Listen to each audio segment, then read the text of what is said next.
ഈ കൂടിയാലോചനകൾ സമരമുഖം തുറക്കുന്നതിനുള്ള കൂടിയാലോചനകളിൽ ഇപ്പോൾ ശബരിനാഥൻ ചൂണ്ടിക്കാട്ടിയതുപോലെ ഒരു വീഴ്ച സംഭവിച്ചോ? പ്രതിപക്ഷ നേതാവിനെ വിളിക്കുകയും അക്കാര്യം സംസാരിക്കുകയും ഒക്കെ ചെയ്തിരുന്നു. പക്ഷേ എംപിമാരെ ഒപ്പം നിർത്തുന്നതിൽ അല്ലെങ്കിൽ ആ തരത്തിലൊരു ചർച്ച നടത്തി ഒരു യോജിപ്പിലേക്ക് എത്തുന്നതിൽ ഏതെങ്കിലും തരത്തിലുള്ള പാളിച്ച ഉണ്ടായിട്ടുണ്ടോ? മറ്റൊന്ന്, ചർച്ചയുടെ ഒരു ഘട്ടം നമ്മൾ പൂർത്തിയാക്കിയിട്ടുണ്ട്. ഇവിടെ എസ് സുരേഷ് പറഞ്ഞത് പലതരത്തിലുള്ള ദുർവ്യയമൊക്കെ സംസ്ഥാനത്ത് നടക്കുന്നു, അത് മറച്ചുവെക്കാനുള്ള സമരം എന്ന നിലയിലാണ് അദ്ദേഹം ഇതിനെ സൂചിപ്പിച്ചത്. അതേ കാരണങ്ങളാൽ തന്നെ ഇതിന്റെ സാമ്പത്തിക പ്രതിസന്ധിയുടെ പ്രധാന ഉത്തരവാദി സംസ്ഥാനം എന്നതുകൊണ്ടാണ് സമരത്തിൽ പങ്കെടുക്കാത്തത് എന്നതാണ് കോൺഗ്രസും പറയുന്നത്. അല്ല, എന്റെ സുഹൃത്ത് ശ്രീ ശബരിനാഥ് സുരേഷിന്റെ പിന്നെ അതൊരു രാഷ്ട്രീയ വിമർശനം, അദ്ദേഹം അത് പറയാനാണല്ലോ നിയുക്തനായിട്ടുള്ളത്. അതുകൊണ്ട് അദ്ദേഹം ആ പറയുന്നതിൽ അത്ര ഗൗരവമൊന്നും ഞാൻ കാണുന്നില്ല. കാര്യം ഇന്ത്യ സർക്കാർ പിന്നെ സംസ്ഥാനങ്ങൾക്കുള്ള നികുതി വിഹിതം കുറയ്ക്കണമെന്ന് നീതി ആയോഗിന്റെ മുൻ സിഇഒയോട് ആവശ്യപ്പെട്ടത് പോലും അദ്ദേഹം വെളിപ്പെടുത്തിയ വിവരങ്ങൾ പുറത്തു വന്നിരിക്കുകയാണ്. അതടക്കം പാർലമെന്റിൽ ഞങ്ങൾ ചർച്ച ചെയ്യുകയും ഉന്നയിക്കുകയും ചെയ്തുകൊണ്ടിരിക്കുകയാണ്. അപ്പോൾ പർപ്പസ്ഫുള്ളിയാണ് ഇന്ത്യ സർക്കാർ സംസ്ഥാനങ്ങൾക്ക് നേരത്തെ 50% നികുതി വിഹിതം ലഭിക്കണമെന്ന് ഗുജറാത്തിന്റെ മുഖ്യമന്ത്രിയായിരുന്നപ്പോൾ വാദിച്ചുകൊണ്ടിരുന്ന ബഹുമാനായ നമ്മുടെ പ്രധാനമന്ത്രി, അദ്ദേഹം മുഖ്യമന്ത്രിയായിരുന്നപ്പോൾ വാദിച്ചുകൊണ്ടിരുന്നു. പ്രധാനമന്ത്രിയായതിനു ശേഷം അത് 32% കുറയ്ക്കണം എന്ന നിലയിൽ ആവശ്യപ്പെട്ടതിന്റെ വിവരങ്ങളാണ് നീതി ആയോഗിന്റെ മുൻ സിഇഒ ശ്രീ സുബ്രഹ്മണ്യം വെളിപ്പെടുത്തിയിരിക്കുന്നത്. അപ്പോ അത് അദ്ദേഹം പറഞ്ഞത് കളവാണെങ്കിൽ അദ്ദേഹത്തിന്റെ പേരിൽ കേസെടുക്കുക, ഇഡിയെ വിട്ടാ പോരെ.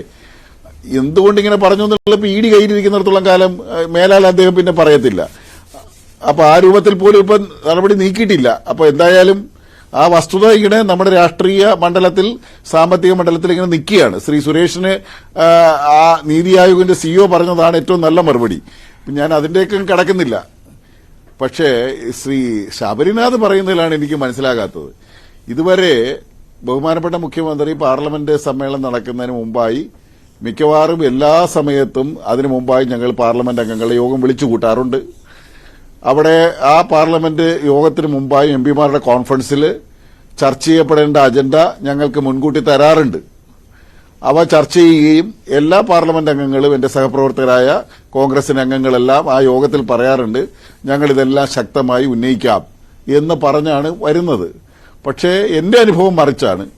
അവരിൽ വലിയൊരു ശതമാനം ആളുകളും ഈ കേരളത്തിന്റെ കേരളത്തെ സാമ്പത്തികമായി ബുദ്ധിമുട്ടിക്കുന്നതിനെതിരായി അല്ല അവർ സംസാരിച്ചിട്ടുള്ളത്. അപ്പോ അവരിൽ ഭൂരിപക്ഷം പേരും തങ്ങളിവിടെ വന്നിരിക്കുന്നത് നരേന്ദ്രമോദി ഗവൺമെന്റിന്റെ സാമ്പത്തിക നയങ്ങളെയും രാഷ്ട്രീയ നയങ്ങളെയും വിമർശിക്കാനാണ് എന്ന പ്രാഥമിക ഉത്തരവാദിത്തം മറന്ന് അവരിൽ മഹാഭൂരിപക്ഷം പേരും പിണറായി സർക്കാർ ഞങ്ങളെ പരിഗണിച്ചില്ല, അവിടെ അത് നടക്കുന്നു, ഇവിടെ 2 പെൺകുട്ടികൾ അവിടെ ആത്മഹത്യ ചെയ്യപ്പെട്ടു, അതിന്റെ വിഷയം ചർച്ച ചെയ്യണം, അവിടെ പിന്നെ ഇങ്ങനെ ചെറിയ ചെറിയ പ്രശ്നങ്ങൾ മുതൽ വലിയ പ്രശ്നങ്ങൾ വരെ അവിടെയും BJPയെ സപ്പോർട്ട് ചെയ്യുന്ന, അല്ലെങ്കിൽ ഫലത്തിൽ BJPയെ സഹായിക്കുന്ന, സപ്പോർട്ട് ചെയ്യുന്ന ഞാൻ പറയുന്നില്ല, ഫലത്തിൽ BJPയെ സഹായിക്കുന്ന തരത്തിലാണ് പലരുടെയും സബ്മിഷനുകളും നിവേദനങ്ങളും എല്ലാം പോയിട്ടുള്ളത്. അപ്പൊ അത് പോട്ടെ, അവരങ്ങനെ ഇപ്പൊ ഏറ്റവും ഒടുവിലത്തെ യോഗത്തിൽ കഴിഞ്ഞ പാർലമെന്റ് സമ്മേളനത്തിലേക്ക് വേണ്ടി തന്ന ഡോക്യുമെന്റ്സിൽ നിന്ന് കുറച്ചുകൂടി ആഡ് ചെയ്തുകൊണ്ട് എല്ലാവർക്കും മെയിലായിട്ട്, ഇതൊരു 9 ദിവസത്തെ സമ്മേളനമല്ലേ ഉള്ളൂ, അപ്പൊ ഹ്രസ്വമായ സമ്മേളനം എന്തെന്നുള്ളത് കണ്ട് അന്ന് 1 മാസം 2 മാസം മുമ്പ് ചർച്ച ചെയ്ത ഡോക്യുമെന്റ്സ് എല്ലാം ഞങ്ങൾക്ക് അയച്ചു തന്നു. അതനുസരിച്ചാണ് ഞാൻ ഇന്ന് 377 ഉണ്ടായിരുന്നു, അതിലെ ഡോക്യുമെന്റ്സ് നോക്കിയാണ് ഞാൻ എന്റെ സബ്മിഷൻ ഉന്നയിച്ചിട്ടുള്ളത്.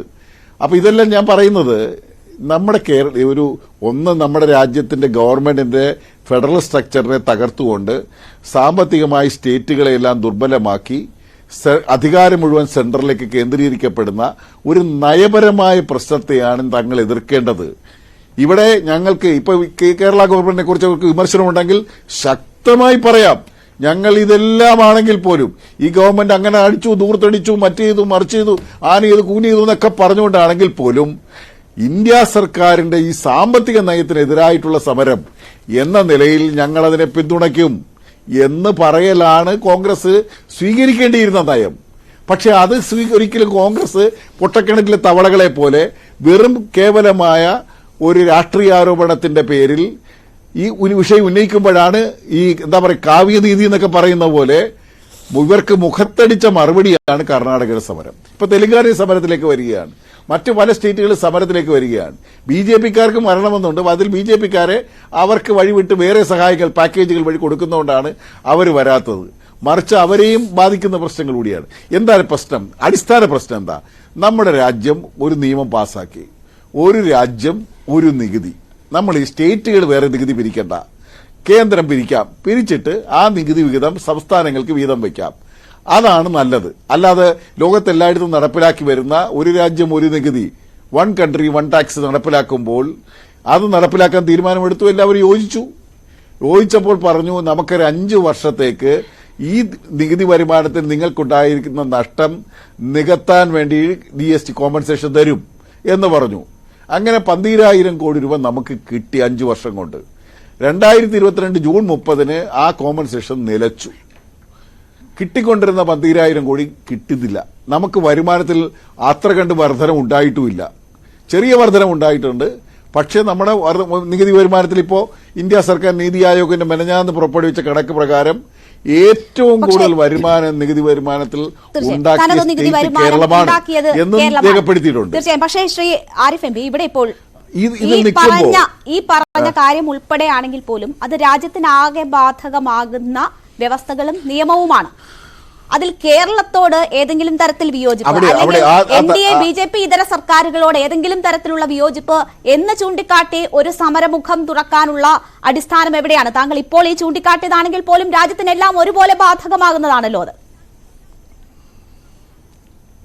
അതല്ല, ഇതിനകത്ത് ഇപ്പൊ നേരത്തെ തന്നെ നമുക്ക് കിട്ടേണ്ട നികുതി വരുമാനത്തിൽ കുടിശ്ശിക തന്നെ വിവിധ ഇനങ്ങളിൽ കിട്ടേണ്ട കുടിശ്ശികകൾ കിട്ടാതെ ഇരിക്കുന്നു എന്നുള്ള പ്രശ്നം ഉന്നയിച്ചപ്പോൾ പാർലമെന്റ് ഉന്നയിച്ചപ്പോൾ എന്താ പറഞ്ഞത്? ഇതിന് CNDAGയുടെ യൂട്ടിലിറ്റി സർട്ടിഫിക്കറ്റ് കിട്ടാത്തത് കൊണ്ടാണ്. ഇതൊക്കെ ഒരു ശരിയായ ന്യായമാണോ? യഥാർത്ഥത്തിൽ ഇപ്പൊ പഴയതുപോലല്ല. നമ്മുടെ ഫണ്ടിന്റെ ഫ്ലോ കംപ്ലീറ്റ് സെൻട്രൽ ഗവൺമെന്റിന് അനുദിനം അതിന്റെ സൈറ്റ് വഴി ഫണ്ട് ഫ്ലോ കംപ്ലീറ്റ് അവിടെ നിന്ന് വാച്ച് ചെയ്യുകയും അവിടുന്ന് അപ്പോൾ ഫണ്ട് നമ്മളിത് അപ്ലോഡ് ചെയ്യുകയും അതിനനുസരിച്ച് ഫണ്ട് വരികയും ചെയ്യേണ്ടതാണ്.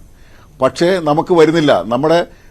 നമ്മളിപ്പം ചെറിയ എമൗണ്ട് അല്ലേ, ഇപ്പം 100-200 രൂപയാണ് ഇന്ത്യ സർക്കാർ വിവിധ പെൻഷനുകൾക്ക് വേണ്ടി അനുവദിക്കുന്നത്. നമ്മൾ 1,600 കൊടുക്കുക, ബാക്കി 1,400 നമ്മൾ കയ്യിൽ കൊടുക്കുക. ആ പെൻഷൻ കൊടുക്കുന്ന ഇനത്തിൽ 200 തരുന്നില്ല. നമ്മൾ വീടിന്റെ എണ്ണം എത്ര കൊടുക്കുമ്പോഴാണ് നമുക്ക് കിട്ടുന്നത്? നമ്മളിപ്പോ കൊടുക്കുന്ന വീടിന്റെ വളരെ തുച്ഛമായ ഒരു ശതമാനത്തിന് മാത്രമേ ഇന്ത്യ സർക്കാർ 72,000 രൂപ വെച്ച് തരുന്നുള്ളൂ, 6.88%. ബാക്കി മുഴുവൻ തുകയും നമ്മളാണ് കൊടുക്കുന്നത്. അപ്പൊ ഇതെല്ലാം കൊടുക്കുന്നതിന്റെ വിഹിതം നമുക്ക് കൃത്യമായി തരുന്നില്ല. പിന്നെ ബേസിക് ഇഷ്യൂ എന്താ? നമ്മൾ അടിസ്ഥാനപരമായ പ്രശ്നം എന്താ വെച്ച് കഴിഞ്ഞാൽ ഇതിനെല്ലാം നമുക്ക് വരുമാനം കുറയുകയും ചെലവ് കൂടുകയും ചെയ്യുമ്പോൾ നമുക്ക് നേരത്തെ 3.88% നമുക്ക് വായ്പ എടുക്കാനുള്ള അനുവാദമുണ്ടായിരുന്നു. ഈ ഫിനാൻസ് കമ്മീഷന്റെ നിബന്ധന വെച്ചപ്പോൾ നമുക്കത് 1.92 ആയിട്ട് കുറഞ്ഞു. ആ 1.92 ആയിട്ട് കുറഞ്ഞത് കാരണം നമുക്ക് വായ്പ എടുക്കാൻ പറ്റുന്നില്ല. പോട്ടെ, ഇനി എടുക്കാൻ പറ്റുന്നില്ലെന്നോ പോട്ടെ, 21, 22 പഴയ വായ്പകൾ പോലും ഇപ്പോൾ നമ്മുടെ കൂട്ടത്തിൽ നിന്ന് പിടിക്കുന്നു. ഇപ്പോൾ പോലും ആ വായ്പ എടുത്തതിന്റെ ഇതും ഇപ്പോഴത്തെ ഇത് കൂടി ചേർത്ത് നമ്മൾ നിന്ന് പിടിക്കുന്നു. നമുക്ക് കൂടുതൽ വായ്പ എടുക്കാൻ അനുവദിക്കുന്നില്ല. നേരത്തെ എടുത്തതും കൂടി ചേർത്ത്